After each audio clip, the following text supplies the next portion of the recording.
markii maalnimadii shalay baarlamaanka Soomaaliya ee cod aqlabiyad leh ku meel mariyeen ra'iisul wasaaraha Soomaaliya Xasan Cali Khayre ayaa maanta wuxuu si toos ah u wareegay xafiiska ra'iisul wasaarihii hore ee Soomaaliya Umar Cabdirashiid Cali Sharmaarka ayaa ra'iisul wasaaraha cusub ku wareejiyay dukumiintiyo isagoo ballan qaaday inuu la shaqeyn doono ra'iisul wasaare Khayre.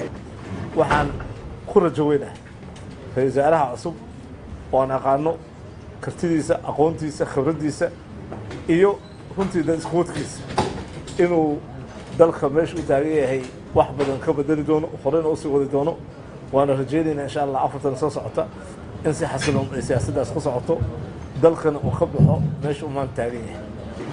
dhanka kale Cali Khayre ayaa isna dhankiisa sheegay in ay sii shaqeyn doonaan wasiirada ilaa uu soo magacaabayo wasiiro cusub. Mr. Khayre ayaa tibaaxay in xukuumaddiisu ay xoog saarayso wax ka qabashada arrimaha abaaraha dalka ka jira oo xilligan dad iyo dunya ay u dhimanayaan.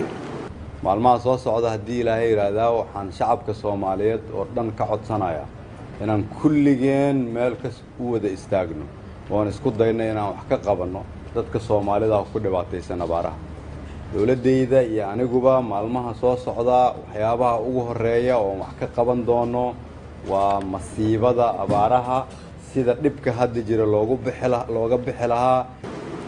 ra'iisul wasaaraha Soomaaliya Xasan Cali Khayre ayaa laga sugayaa inuu soo dhiso xukuumad wax ka qabata xaaladaha ka jira dalka walow ay xusid mudan tahay in xukuumaddaas la doonayo in lagu soo dhiso 3 cisho balse madaxweynaha Jamhuuriyadda Federaalka Soomaaliya Maxamed Cabdullaahi Maxamed Farmaajo oo horey warbaahinta ula hadlay waxa uu sheegay in uu haysto ra'iisul wasaaraha cusub muddo 15 cisho inuu ku soo dhiso golaha wasiirada.